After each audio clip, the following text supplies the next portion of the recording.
বন্ধুরা আজকে বাজারে গেছিলাম। এই দেখো তেলাপিয়া মাছ এনেছি। এই যে আমি কেটে বেছে ধুয়ে নিচ্ছি। এটা আমি কলা পাতায় ভাজবো। কিভাবে ভাজবো চলো দেখবে তোমরা। প্রথমে আমি পরিমাণ মতন নুন দিয়ে দেবো, পরিমাণ মতন হলুদ দিয়ে দেবো, পরিমাণ মতন জিরের গুঁড়ি দিয়ে দেবো, লঙ্কার গুঁড়ি দিয়ে দেবো। আমি এখানে পেঁয়াজ কুচি, লঙ্কা আর রসুন কুচি সব দিয়ে দেবো। আর এখানে ধনেপাতা কুচি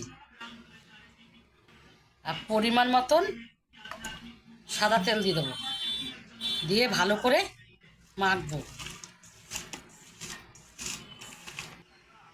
আমি ওই কালো এই প্যানটা নিয়ে নিচ্ছি কড়াই, এটার মধ্যে একটা পাতা দিয়ে দেবো। বন্ধুরা আর একটা কথা বলি, আমার এই পাতাটা আমি ফ্রিজে রেখেছি তো পেকে গেছে পাতা। আর একটা পাতা দিয়ে দেবো, কিন্তু এই পাতাও মাছ ভাজা খেতে খুব ভালো লাগবে। আমি একটু পাতাটার মধ্যে উপর থেকে তেল দিয়ে দেবো। মাছটা আমি এখন সাজিয়ে নেব। কলা পাতা আমার মাছটা সাজানো হয়ে গেছে, এবার আমি গ্যাসে বসিয়ে দেবো।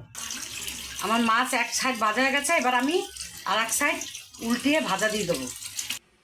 এবার আমি আর একটা পাতা দেবো, এর ওপর পাতা দিয়ে আর একটা দেবো, দিয়ে এবার থালাটা দিয়ে এই থালাটা দিয়ে এবার আমি উল্টিয়ে নেব। এবার আমি আবার কড়াইতে চাপিয়ে দিয়েছি, এখন পাতাটা আস্তে আস্তে করে উল্টিয়ে নেব।